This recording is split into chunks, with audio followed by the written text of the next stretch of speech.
Hello दोस्तों, जब आज सब अपने अपने तरीकों से किसान दंगों के बारे में बात कर रहे हैं, तब ये जानना बहुत जरूरी है कि दंगा कोई ऐसे ही नहीं हो जाता है। दंगा के पीछे किसी न किसी बड़े आदमी का हाथ जरूर होता है।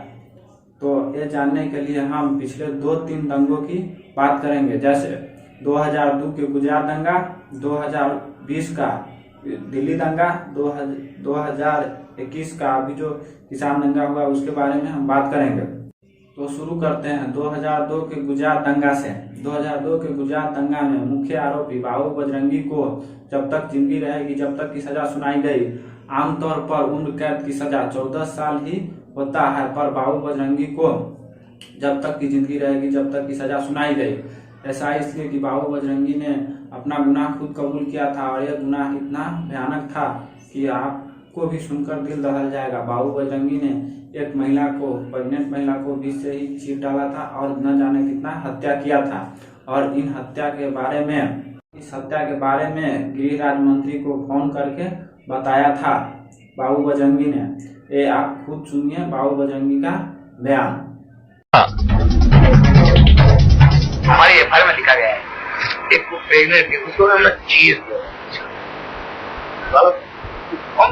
उनको बताया कि क्या होता है कि हम लोग को तुमने मारा तो हम तुमको क्या प्रतिकार दे सकते हैं, हम खिचड़ी कड़ी वाले नहीं है। सुना आपने, जिस सच को गुजरात सरकार छुपाती रही, उसी सच को हमारे खुफिया कैमरे के सामने बाबू बजरंगी कबूल कर रहा था और छुटला रहा था हाई कोर्ट में पेश किए गए गुजरात सरकार के उस दस्तावेज को, जिसमें कहा गया था कि किसी गर्भवती महिला का पेट तो फाड़ा ही नहीं गया था। एक बार फिर सुनिए क्या कहा था बाबू बजरंगी ने। बाबू बजरंगी का पहला कबूलनामा। गर्भवती महिला को तलवार से चीरा। हमारी एफआईआर में लिखा गया है एक प्रेग्नेंट थी, उसको हमने चीर उनको बताया कि क्या होता है कि हम लोग को तुमने मारा तो हम तुमको क्या प्रतिकार दे सकते हैं, हम खिचड़ी कड़ी वाले नहीं है। धीरे धीरे बाबू बजरंगी अपने सारे गुनाहों का सच सुनाता गया। उसने ये भी कबूल किया कि कैसे उसने गड्ढे में छुपे लोगों की जिंदगी पर मौत की तलवार चलाई थी। बाबू बजरंगी का दूसरा कबूलनामा। मैंने बिछाई थी कई लाशें। चैलेंज कर दिया था अगले दिन, लिखने देना तो मर जाऊंगा मैं। नहीं कोई हमने तो वहीं चैलेंज कर दिया था। जब गोधरा में हम गए और लाशें देखी, हमने उनको वहीं चैलेंज कर दिया था कि इससे 4 गुना लाश हम पाटिया में गिरा डालेंगे। अहमदाबाद की गलियों में उस वक्त बाबू बजरंगी वीर पुत्र के नाम से जाना जाता था।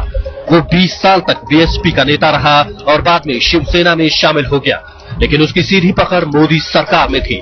आप खुद सुनिए कि कैसे उसने गुजरात के तत्कालीन गृह राज्य मंत्री गोवर्धन झाड़िया को फोन कर नरसंहार की जानकारी दी।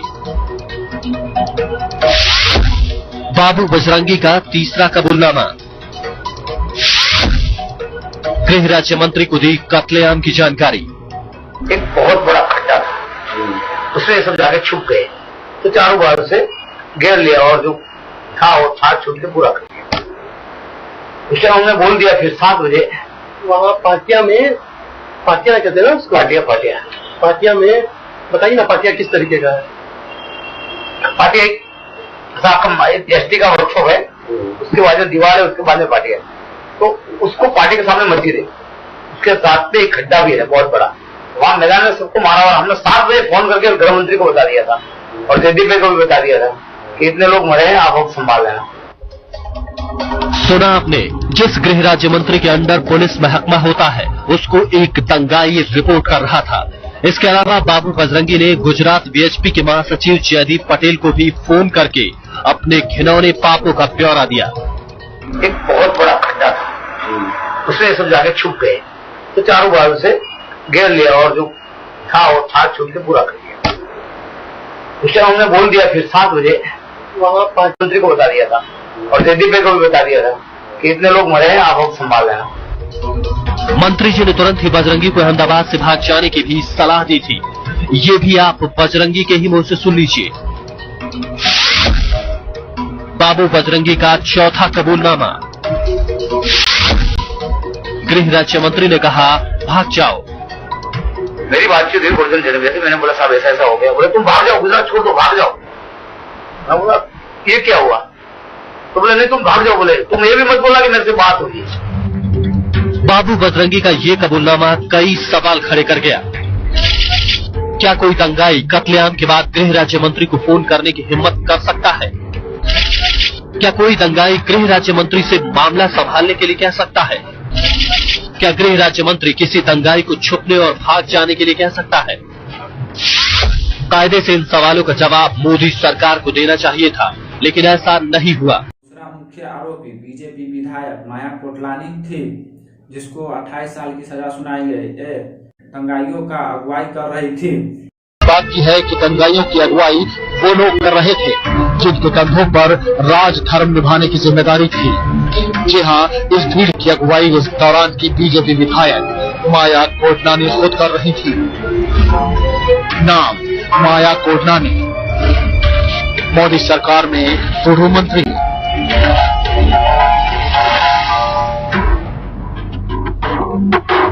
जी हाँ, यही वो नाम है जो खुद आगे बढ़कर नरोड़ा पाटिया में दंगाइयों की अगुवाई कर रही थी। नरोड़ा पाटिया दंगों के मामले में विशेष अदालत ने जिन 22 लोगों को दोषी माना है, उनमें माया कोटलानी का भी नाम शामिल है।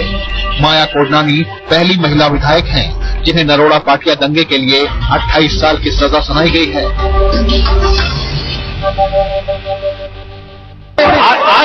आज कोर्ट ने तमाम 31 आरोपियों को लाइफ टाइम आजीवन कारावास का सजा दिया है, जिसमें कोर्ट ने अलग अलग तबकों में सजा दिया है। जिसमें आरोपी नंबर 18 यानी बाबू बजरंगी को जब तक वो मरे नहीं तब तक की सजा दी है। मायाबेन को 18 साल और दूसरे सेक्शन में उनको 10 साल का सजा दिया है, जिसमें कोर्ट ने कहा है कि जब तक ये 10 साल का सजा कंप्लीट नहीं होगा उसके बाद ही लाइफ टाइम का सजा गिना जाएगा। माया का परिवार बंटवारे से पहले पाकिस्तान के सिंध में रहता था, लेकिन बंटवारे के बाद गुजरात आकर बस गया। पेशे से माया कोटलानी गायनोकोलॉजिस्ट थी। बाद में माया आरएसएस की सदस्य बन गई। उसके बाद में वो डॉक्टर के तौर पर कम और आरएसएस कार्यकर्ता के तौर पर ज्यादा जानी जाने लगी। नरोड़ा में उनका अपना मैटरनिटी हॉस्पिटल था, लेकिन डॉक्टरी का पेशा छोड़कर वो स्थानीय राजनीति में सक्रिय हो गई। माया कोटलानी नरेंद्र मोदी और आडवाणी की काफी करीबी मानी जाती हैं। 1998 में पहली बार माया नरोड़ा से विधायक चुनी गई, लेकिन 2002 के गुजरात दंगों में जब उनका नाम सामने आया तो उनकी साख को धक्का लगा। 2002 में दोबारा उन्होंने गुजरात विधानसभा चुनाव जीता। 2007 के गुजरात विधानसभा चुनाव में भी माया कोटलानी लगातार तीसरी बार जीत गई। इसके बाद नरेंद्र मोदी ने उन्हें अपनी सरकार में महिला व बाल विकास मंत्री बना दिया। 2009 में दंगों की जांच के लिए सुप्रीम कोर्ट द्वारा नियुक्त विशेष टीम ने उन्हें पूछताछ के लिए समन किया, फिर बाद में उन्हें गिरफ्तार कर लिया। बहुत भयानक है कि हम जिसके हाथ में देश सौंपते हैं कि ये ठीक ढंग से चलाएंगे, वही दंगाइयों का अगुवाई करते हैं। अब दूसरा दिल्ली दंगा, जिसमें 46 से अधिक लोग की मृत्यु हुई थी। इसमें दोनों तरफ के लोग मरे थे, हिंदू भी और मुसलमान भी। ऐसा कभी भी नहीं होता है कि किसी दंगा में किसी एक तरफ का ही लोग मरते हैं, पर दंगा भड़काने वालों को जरूर फायदा होता है, पर जो दंगा करते हैं या जो उसका शिकार होता है उसे कभी भी फायदा नहीं हुआ है और नहीं होगा। ये हमें समझना होगा। दिल्ली दंगा से पहले बीजेपी विधायक कपिल मिश्रा ने कुछ इस तरीके का नारा लगाया था। सर जामिया बोला था, मेरे पास वीडियो है। नहीं देश के नारे में देश है। नहीं, मैं तो आपको अभी बोलो, आप अभी चलाइए मेरे को। सर बिल्कुल, मैं अगर इसमें जामिया है कि देश है, वो अभी चलाते हैं। अलीगढ़ भी है सर इसमें, और लोग बोल रहे होंगे, मैं क्या बोल रहा हूँ वो बोलो आप। सर मैं दिखा सकती हूँ आपको। सर ये है वीडियो। जेएनयू के गद्दारों को गोली मारो सालों को, जामिया के गद्दारों को गोली मारो सालों को, एएमयू के गद्दारों को गोली मारो सालों को। हाँ ये वीडियो है, ठीक है सर करेक्ट। लोग ये और गृह मंत्री भी कुछ इस तरीके का नारा लगाए थे। बटन यहाँ बाबतपुर में 10 बजे के पहले मतदान करेंगे, तो मित्रों बटन दबाओ, तब इतने गुस्से के साथ दबाना कि बटन यहाँ बाबतपुर में दबे, करंट शाहीन बाग के अंदर लगे। और दिल्ली दंगों में कपिल मिश्रा के खिलाफ FIR दर्ज नहीं हो रहा था, तब दिल्ली हाई कोर्ट ने दिल्ली पुलिस को फटकार लगाई कि आज तक कपिल मिश्रा जैसे नेताओं पर क्यों एफआईआर दर्ज नहीं हुआ है। और दिल्ली पुलिस को ऑर्डर दिया दिल्ली हाई कोर्ट ने कि कपिल मिश्रा जैसे नेताओं पर एफआईआर दर्ज हो 27 फरवरी के दिन में। और उसी रात 27 फरवरी के रात में इन जज का तबादला कर दिया जाता है, जिनका नाम मुरलीधर था। पर जो नया जज नियुक्त किया जाता है वो दिल्ली पुलिस को कहती है कि दिल्ली पुलिस को कोई जल्दी नहीं है, वो आराम से 2-3 महीना ले सकता है एफआईआर दर्ज करने में। तो आप सोच सकते हैं कैसे केंद्र सरकार दंगाइयों का साथ दे रहा था दिल्ली और गुजरात दंगों में। और जब अभी के दंगों के बारे में बात किया जा रहा है, तभी भी 25 सितंबर को गृह मंत्री ने कुछ इस तरीके का बयान दिया था। उसके बाद 2 अक्टूबर को गांधी जयंती होता है और उसके ही ठीक एक दिन बाद 3 अक्टूबर को गृह राज्य मंत्री के बेटे ने गरी लेकर किसान के ऊपर चढ़ा देता है। ये देखिए आप वीडियो। क्यों नहीं फैला? 10-11 महीने हो गए। मैं ऐसे लोगों को कहना चाहता हूं कि सुधर जाओ, नहीं तो सामना करो आके, हम आपको सुधार देंगे। 2 मिनट लगेगा केवल। मैं केवल मंत्री नहीं हूं, ये सांसद विधायक नहीं हूं। जो विधायक व सांसद बनने से पहले मेरे विषय में जानते होंगे, उनको ये भी मालूम होगा कि मैं किसी चुनौती से भागता नहीं हूं। और जिस दिन मैंने उस चुनौती को स्वीकार करके काम कर लिया, तो उस दिन पलिया नहीं, लखीमपुर तक छोड़ना पड़ जाएगा, ये याद रखना।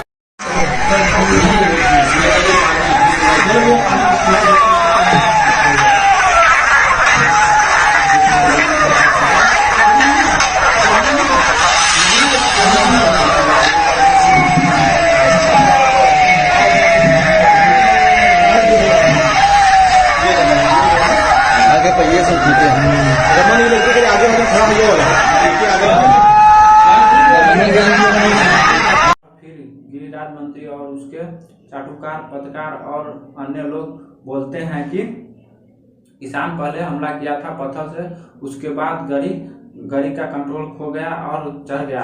ऐसा एक भी वीडियो वायरल नहीं हुआ है जिसमें किसान के हाथों में पत्थर या कुछ और दिखाई पड़े, सिर्फ झंडा के अलावा।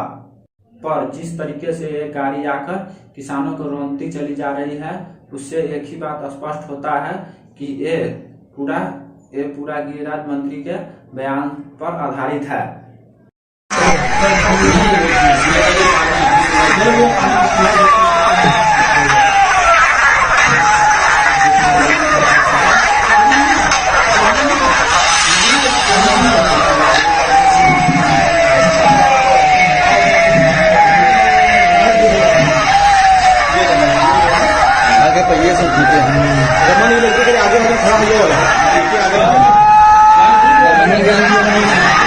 गिरिराज मंत्री ऐसा बोलते हैं कि हम विधायक से हम गिरिराज मंत्री से पहले क्या थे ये आप जान ले। तो गिरिराज मंत्री क्या थे? अगर वो एक क्रिमिनल थे तो उसे गिरिराज मंत्री क्यों बनाया गया? ये प्रधानमंत्री को जवाब देना होगा। और इसके 2-3 दिन बाद जब प्रधानमंत्री आजादी का उत्सव मनाने लखनऊ जाते हैं, अगर इसके बारे में नहीं बोल सकते प्रधानमंत्री तो अपने ही लोगों के बारे में बता देते कि कैसे मारे गए। प्रधानमंत्री अपने चुनाव के प्रचार में बिल्कुल व्यस्त होते हैं। अलग अलग कामयाबी जरूर गिनाते हैं प्रधानमंत्री, जिसमें से एक शहरी गरीब के बारे में होता है। अगर शहरी गरीब के बारे में प्रधानमंत्री कुछ बोलते हैं तो इससे पहले प्रधानमंत्री के मन में जरूर आया होगा कि कैसे गुजरात में जब अमेरिका का उस समय का राष्ट्रपति जब डोनाल्ड ट्रंप स्टेडियम देखने आए थे, तब स्टेडियम का उद्घाटन करने आए थे, तब कैसे गरीबों के घर के आगे 25 फीट का दीवार खड़ा कर दिया गया। एक किस लोकतंत्र में होता है कि किसी गरीब के घर के आगे 25 फीट का दीवार खड़ा कर दिया और उस पर पेंटिंग कर दिया जाता है कि हमारा देश इतना स्वच्छ है और इसमें कोई गरीबी नहीं है। फिर प्रधानमंत्री को गरीब के बारे में बोलते हुए एक बार भी शर्म नहीं आता है कि कैसे प्रधानमंत्री ने गरीब के घर के आगे 25 फीट का दीवार खड़ा कर दिया सिर्फ एक राष्ट्रपति को दिखाने के लिए कि हमारे देश इतना अच्छा है। और जब ये वीडियो शूट कर रहे हैं तब तक अभी तक किसी का इस मामले में गिरफ्तारी नहीं हुआ है, किसान दंगों के मामले में, जबकि एफआईआर दर्ज है गिरिराज मंत्री पर और उसके बेटे पर, तब पर भी गिरफ्तारी नहीं हुई है। और हाई कोर्ट ने भी फटकार लगाया केंद्र सरकार को कि अगर एफआईआर दर्ज है तो गिरफ्तारी क्यों नहीं हो रही है। थैंक यू दोस्तों।